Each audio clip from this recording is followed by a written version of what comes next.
Good morning, Jai Jinendra, Jai Sachidanand to everybody. At the outset, before we really go into our journey to understand the visions of Absolute Ones, let's in our heart pray for a minute that I pray to Absolute Ones, Simananda Swami, Lord Mahavir Swami, and whosoever are enlightened ones, that please give me the inner state of being and inner vision through which I can understand the things as you perceived, you experienced, and you realized it.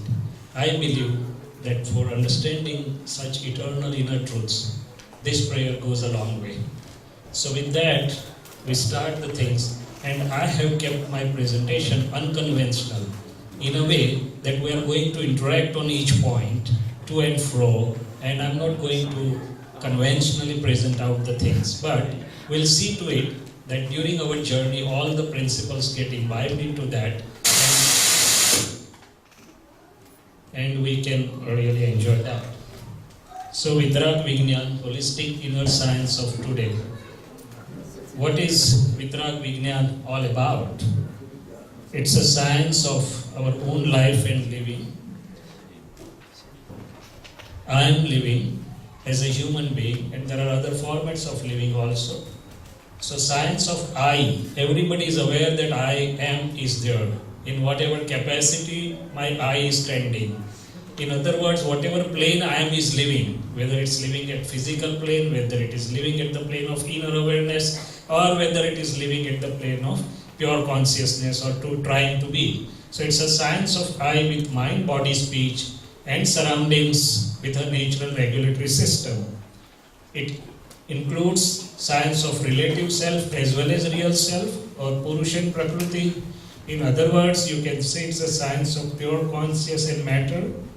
And one can say that human life is an ongoing, unique live experiment where mind, body, speech, inner and outer circumstances constitute an experiment, whereas living as I am is the experimenter. And the questions I need to understand is what is in my rela and what is not.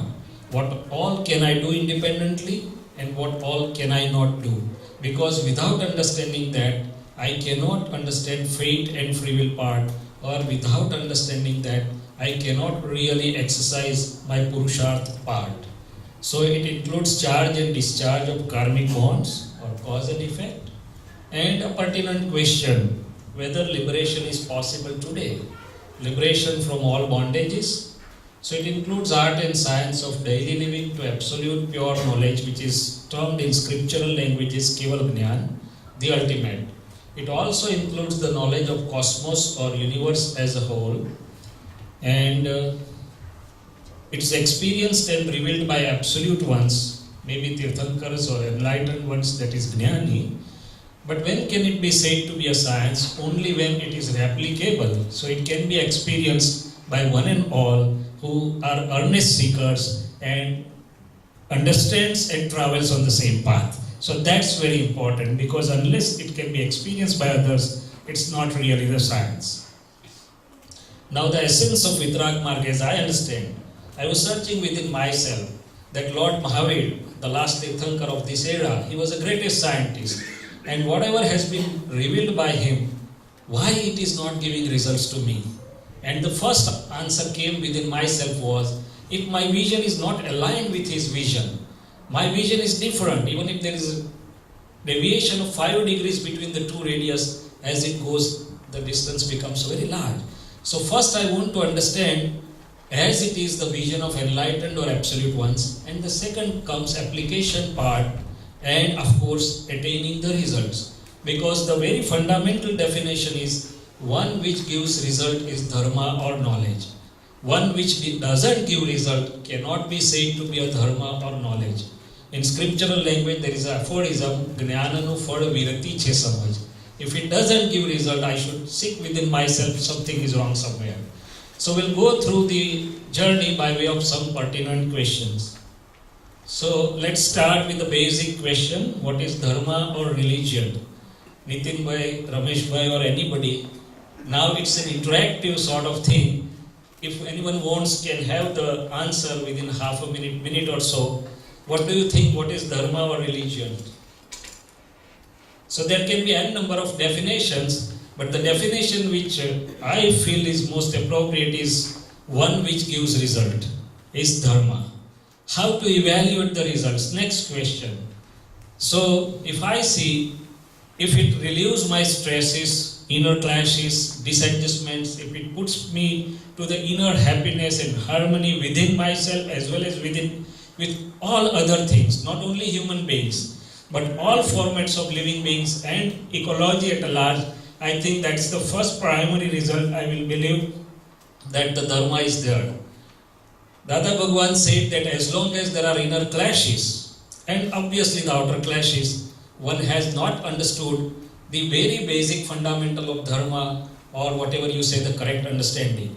If the understanding is correct, it must relieve you of your inner and outer clashes. And wherever there are no clashes, only you can say that there is a dharma, God, or whatever you believe. Now the second result, we move a little ahead in terms of our terminology of vitrags. One which helps me to get rid of Artha Dhyan, Raudra Dhyan, and have Dharma Dhyan or Shukla Dhyan. We'll discuss it after a while. What are these Artha Dhyan, Raudra Dhyan, Dharma Dhyan or Shukla Dhyan? But within these four words, the entire path or essence of Vitrag Marg is included. Third, it should help me to reduce or control and ultimately eliminate my inner weaknesses known as kashayas, anger, greed, pride, deceit, attachment and aversion. And ultimately it should make me able to know who am I, that is to know it as right vision or samyak drashti, and get liberated. So let's see amongst these four, where are we, whether we are able to achieve the results or how can we with the holistic inner science visions. And a very important definition of dharma. Those who are familiar with Gujarati, they know that any element is described by its gun and dharma. પદાર્થ એના ગુણ ધર્મોથી ઓળખાય છે કે છે. In English, the innate attributes or innate qualities of an element is said to be its dharma. The gold is said to be in its original dharma with original property only if it exhibits the qualities of gold.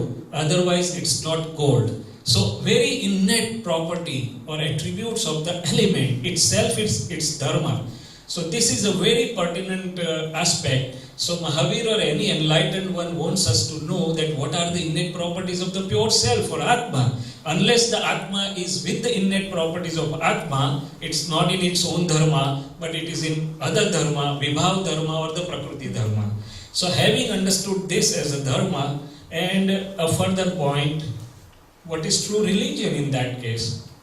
Anybody? So we are having two parts. One is Prakriti Dharma or relative Dharma, and another is Atma Dharma or real Dharma.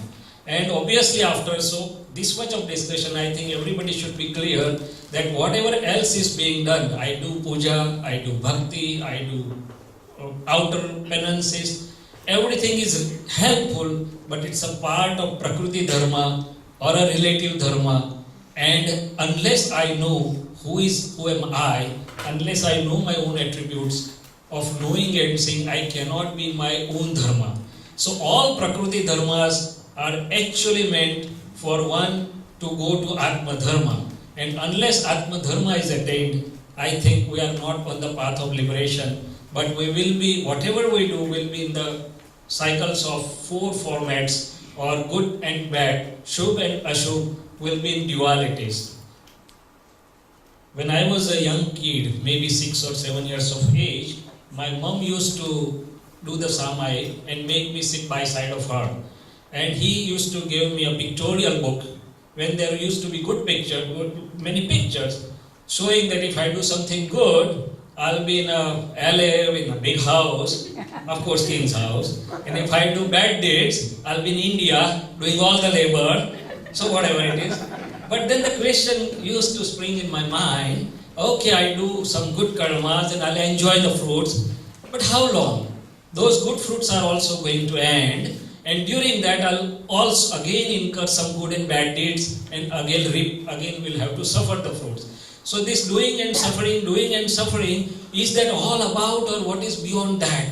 and my young mind was not getting the answer till late in 1977 when I was fortunate to get the answer that will come to later on. But does it occur to any one of you that, okay, good karmas and bad karmas, good karmas and bad karmas, but what is beyond that? It's something like iron, janjeer or golden. So, and the last question about in this is religion and spirituality. A much talked aspect. Most of us are in religion because what is religion and spirituality? Of course, everybody's perception may be different, but what I believe or what I perceive at the moment is religion is concerned with do's and don'ts, rituals, traditions, and unfortunately, most of the times it has boundaries. I am Jain, so I am separate from Vaishnava, I am separate from Sikh, I am separate from Christian. Whereas spirituality is the science of pure self, Atman and Anatman, science of six eternal elements. And when the absolute ones were there, all the differences used to vanish. So I think there's a very important difference between spirituality and religion. And as long as the religion leads to spirituality, it is welcome, but ultimate aim should be spirituality. So should we move to next aspect? Or anybody wants to discuss anything about this first aspect? Dhyan or meditation. This is another buzzword going on in everybody's life. So can anybody tell me what is the perception of dhyan in anybody's mind? What is dhyan? Nobody? I love if we interact, right? Because this is not going to be one-way traffic. So most conventionally it is understood that I sit in silence, I try to focus on something. I have done everything myself. I tried to have the circle over here and tried to focus. I tried to visualize the naukar with 8 petals and try to focus on to that. Unfortunately, I was not able to focus for more than few minutes. I tried to focus sitting in front of Tirthankar's idol, but unfortunately my chitt was not remaining steady more than few minutes. Anyway, so in conventional or traditional understanding, the dhyan is something you try to focus on something or try to remain in silence.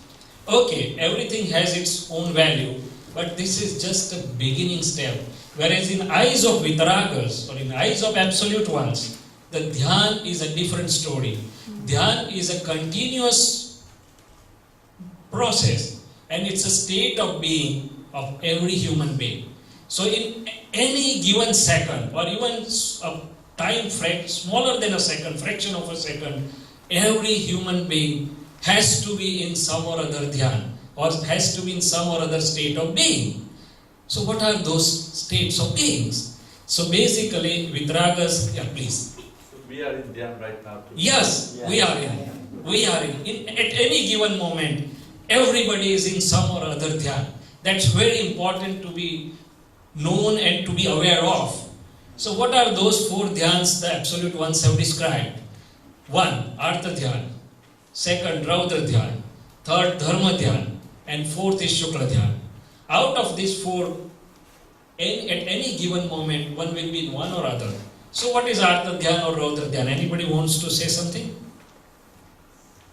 Artha Dhyan is self-disturbing inner state of being. I am not disturbing anybody else, but I am being disturbed myself with him. If we look at our daily living, what can be the situations wherein we can be self-disturbed? If somebody tells me something which is not liked by me, somebody behaves untowardly towards me, which is not liked by me, out of my sanskar I am not reiterating back, but I become unhappy with him. Why my husband is telling me like this? Whole day I am living for him and for the kids, and yet they are telling me this thing. So inner disturbance, self-tormenting or self-disturbing state of being.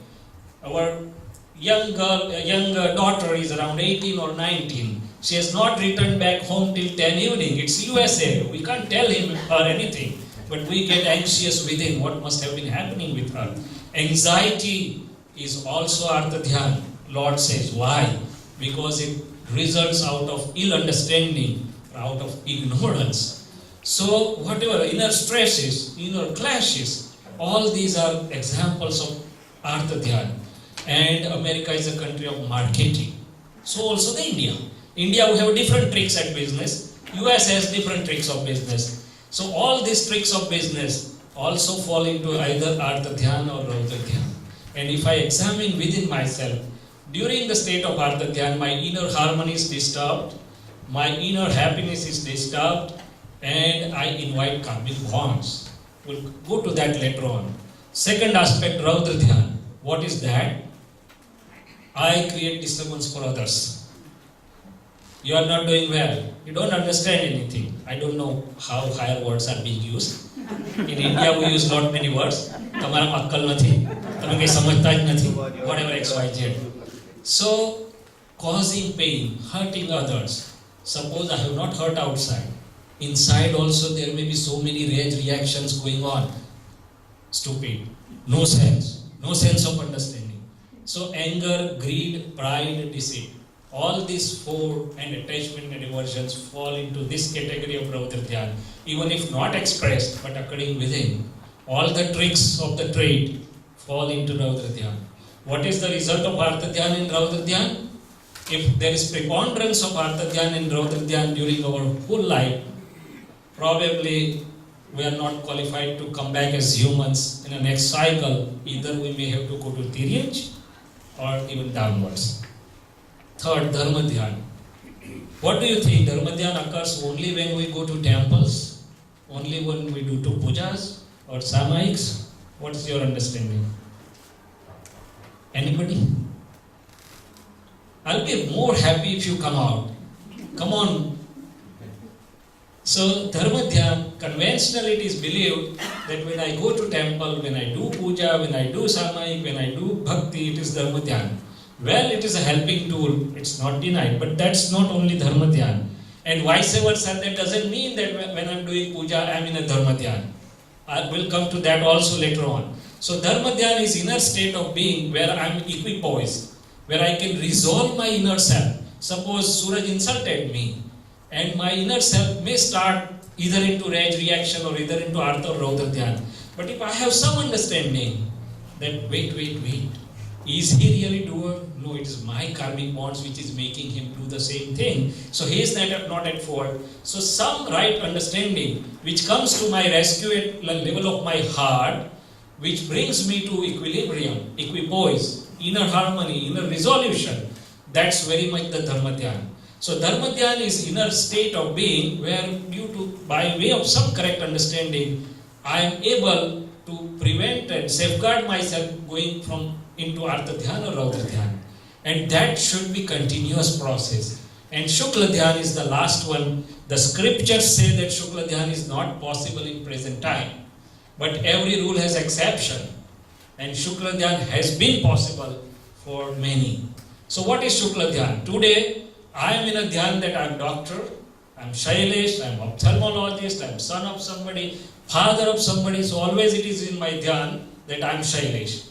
But if that is fractured, and if I am given that I am pure soul self, then while doing all the activities, if it is in my Dhyan that I am pure soul self, it is Shukla Dhyan or Dhyan of the pure. So these are the four states of beings. Every human being will be at one or other moment.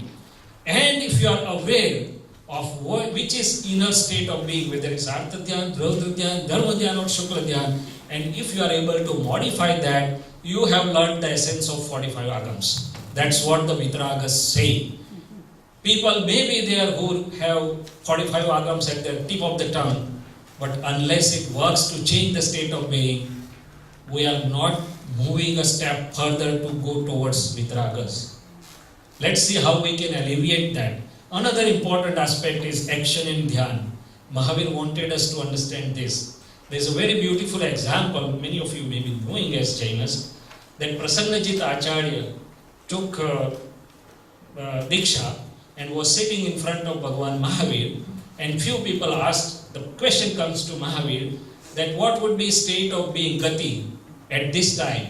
And Mahavir replies, at this time he is going to go to hell.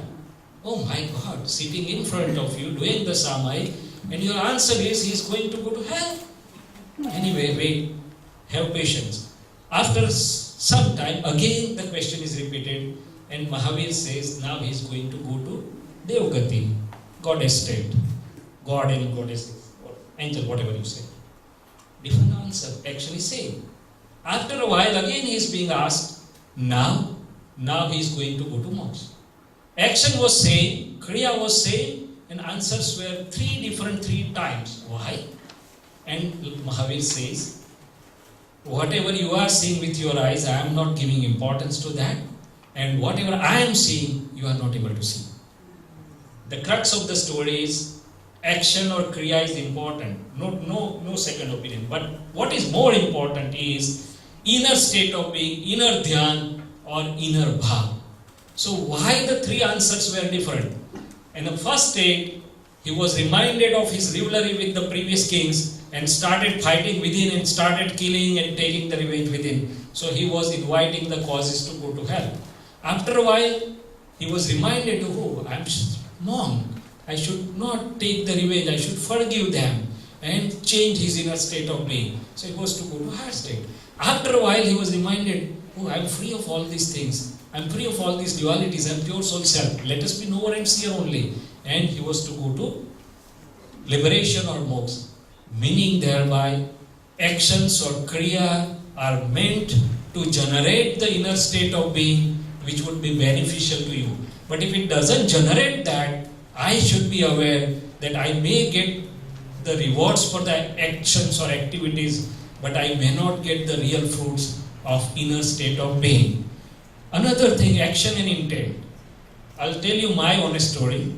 Before I was introduced to this holistic inner science, I was going to Lord and asking, Lord, give me good marks at the exam so I can get the admission in medicine. Then I was asking, Lord, give me admission in medicine. Once I was approaching, Lord, give me good practice. So asking was never ending. And most of us has a similar situation. Either we ask for us, we ask for our families, we ask for grandsons, we ask for granddaughters, but always relative asking, and one asking after one. Another thing, so many times Nitin Bhai and Ramesh Bhai and everybody has experienced that go for contribution for doing some good job, some good wonderful center has come up, right? What the people say? I will give, but where will be my name? And Bharat Raja, What will be the size of the pot? size of the pot. Yeah. So the intent is my name should be displayed there. Okay, you did a good job. You did contributed, good action. But it is, the fruit is lost or diverted into your nameplate. And there is another beautiful story that Bharat Raja wanted that my name should be carved in such a way that generations together can see me. And he was taken to Astachal Parvat, sort of eternal, and he saw that there is no empty space there. Everybody has written their names already before me, even though I was the first. So, action and intent. Beware of your intent. Intent is very, very important rather than action. So, having known this, let's move to Dravya Karma and Bhava Karma. In terminology of Vitarag, we know these two terms, Dravya Karma and Bhava Karma. I'll elaborate into that when I go to karmas or karmic bonds. Deliberately, I am touching the subtler subjects, so I beg the pardon of somebody if I am going deep, but at some or other day we should know the truths of what the science of Vitarag is. So, in other words, sometimes I say that I did puja and I have a self-implied niyam that without puja I will not eat. But can it happen that sometimes I cannot go for puja? Why? Because my knees are not good, I am sick, somebody in house is sick. So action, am I independent to do the actions? We'll come to that later on. But in short, the actions are really Uday Karma, or it is giving me the results of previous bhav, and it is in terms of fruits. At the same time, Bhava Karma, or the seeds are being sown inside. Let's examine these 4 dhyans in our daily living. We should take a stock in our daily living. Does everybody believe that or not? Yes? Or should we take the stock only when we go to temple? At Samvatsari, during Paryushan? So if I take my stock or apply the test or thermometer in my daily living, My home is my first testing place. I should see how many Artha Dhyan, Raudra Dhyan I have while I am at home. At temple I am at peace because I forget. When I go to pilgrim, I may be at peace. But at home with near and dear ones, do I have Artha Dhyan, Raudra Dhyan? Do I have anger, greed, pride, deceit, attachment and aversion? And then at workplace, in all my relationships, husband, wife, parents, children, family, it's good that we do stay nicely as husband, wife. But suppose in privacy, in confidence, if I ask everybody, do you want to have the same partner in the next birth or do you want to change? What would be the answer? Change is better. Whereas Neminath and Rajul, they were together 9 births as husband and wife. So the meaning thereby, my inner self is so much disturbed at disadjustment, at disharmony, at discord, that while disposing the old karmas, I am tending to bind so many new karmas if I don't have the vision of holistic inner science. And how much do we score? There is a self-assessment. You can go back and look and just introspect yourself. So some holistic inner science visions come to our rescue. These are very, very simple visions. In fact, whatever is taught by Gnani Purus in past, present or future, it cannot be different. Rajachandra said, Purve Gnani thaya anek, વર્તમાને હોય કોક અને ભવિષ્યમાં થશે ને એક માર્ગ જુદો હોય અને એક તે વિતરાગ માર્ગ જાણજે કે છે. Light cannot differ, but the way of explaining and would be different. દેશ કાળને હિસાબે દેશના જુદી હોય કે છે. Why? Because the circumstances are different, the way of understanding of the people is different, but ultimately it will be the same vitrag light of 24 Tirthankars or Lord Mahavir or Krishna or Shiva, whatever whomsoever you believe into. So first vision is avoid clashes. If I decide to avoid clashes within and outside, I will be able to avoid most of the Artha Dhyans and Raudra Dhyans. How to avoid clashes? Once I decide, my inner light will show me the way how to sail through without entering into clashes. And the very important aspect is, I believe that I am right. I try to convince, emphasize, insist, become adamant about it. And more I do, more and more other fellow does the same thing. And Mahavir said, everyone is correct by his or her own viewpoint. So no sooner I realize that I'll be able to avoid clashes. I have all the right to explain and persuade, but I have no right to become insistent or adamant. So once I decide that I want to resolve all the situations amicably with equanimity, most of my Artha and Raudra Dhyans, most of my Kashayas will come to an end. I want to go further, adjust everywhere. Today, the difficulty is of adjustment. We are not suffering from scarcity of the things, and especially in America, it is a country of abundance. The bigger is better. N number of clothes in wardrobes and N number of shoes, I don't know. So what we are suffering is difficulty to adjust. We are staying in one house, but if we look at our heart, husband is finding some difficulty to adjust with wife, and wife with some difficulty, and of course bigger difficulties between parents and children. So if I decide to adjust everywhere, again my puzzles will come to an end, and knowingly or unknowingly I will climb many steps in the dharma or path of Mahavir. How to adjust? I want to adjust, but how can I? And a very simple simile is, there is a garden in house in present times and there were farms in previous times.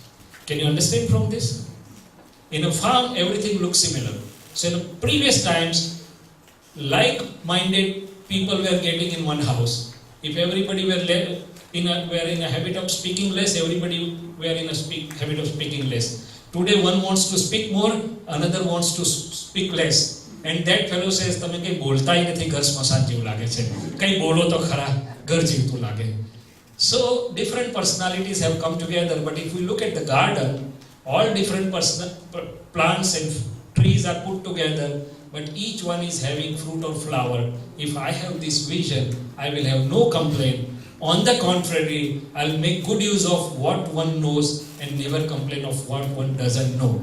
A mother-in-law will never complain about daughter-in-law, what she doesn't know to cook or not know what this and that, but will find out what she knows. There are other two things which we may come somewhere afterwards. If I understand the rule of nature and natural regulatory system, I will understand that whatever has happened is just and correct.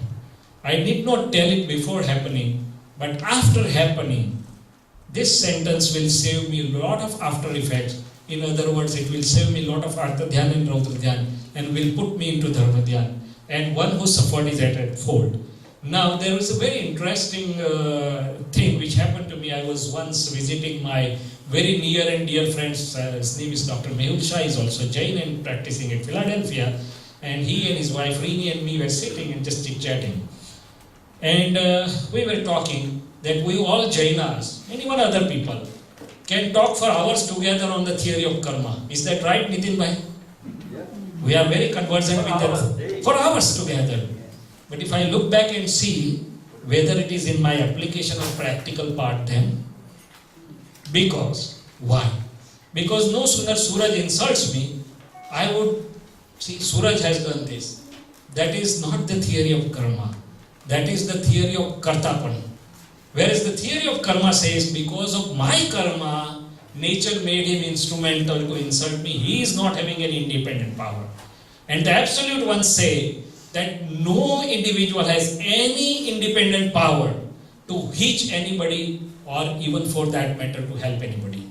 It's because of my karmas, my atoms and molecules which are ripe to give the results, that nature sends me some instrument and we are biting at the instrument. So would that invite Artha Dhyan, Raudra Dhyan and karmas, or would that get rid of us? Would that make us, right? So postman delivers 4 posts at our home. One is dividend and one is traffic police ticket and one is somebody's marriage and one is the intimation of somebody's death.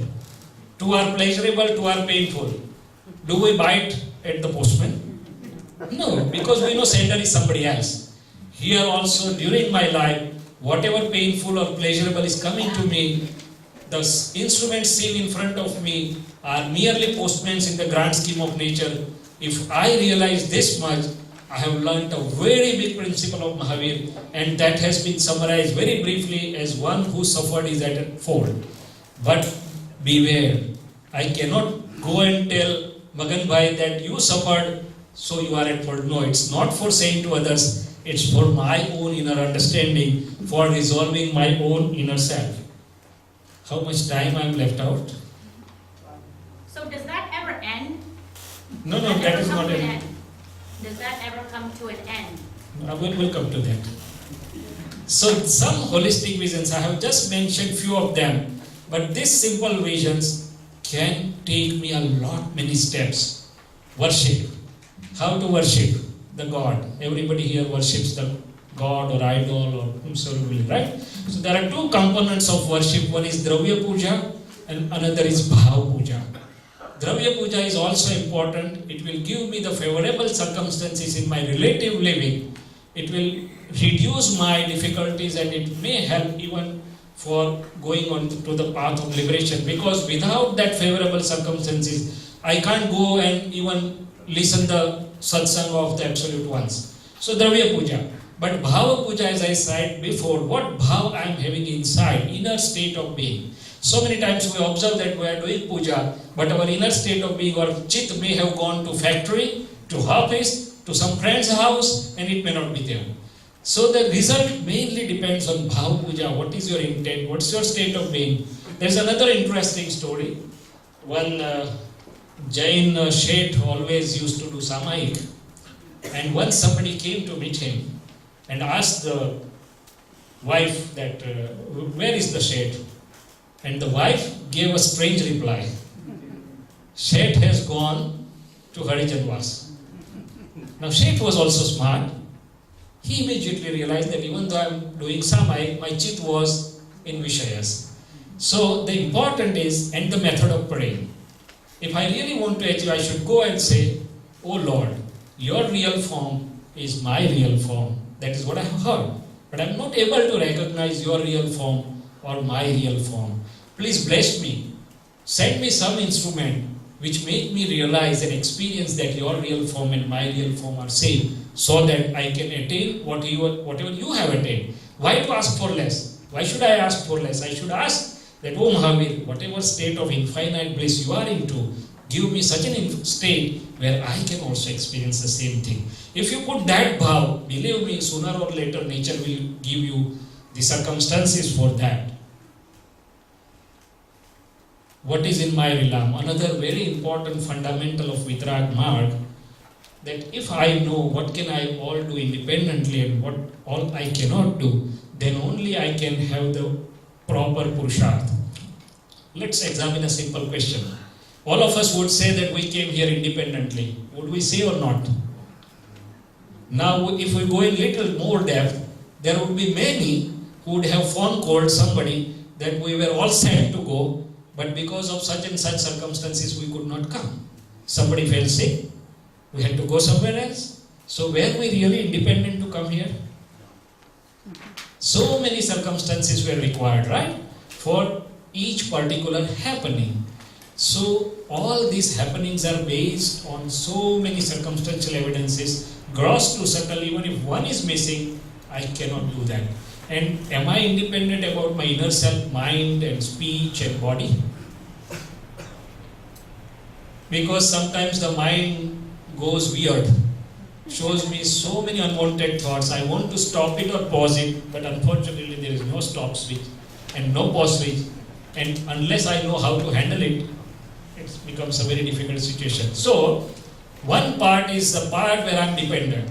And then I ask the Lord, then what I am supposed to do? Where is my Purusharth? Where is my independence? And Lord says, you have full independence, but you have not realized that. And that independence lies within in the form of Bhava Satta, Bhava Bhav, decisions or projections. While going through all these instances, we have always spontaneous, incessant Bhava Bhav going on within. Suppose poor people have gone to collect the contributions in a society. Somebody gave $101, somebody $5,001, somebody $11,001, and as the people approach me, I give just $251. And Nitin Bhai and Vijay Bhai knows that the doctor cannot be left for $251. So sits with me, takes snacks, and takes the check of $11,000. Right? Then Magananda comes, oh, you did a nice job, gave 11,000, and I would come out, oh, I really never wanted to give this much, but they pressured me like anything. So my inner bhav, I generated the negative bhav. Somebody else will say, the circumstances were not favorable, so I could give only 251, but if I would have given more.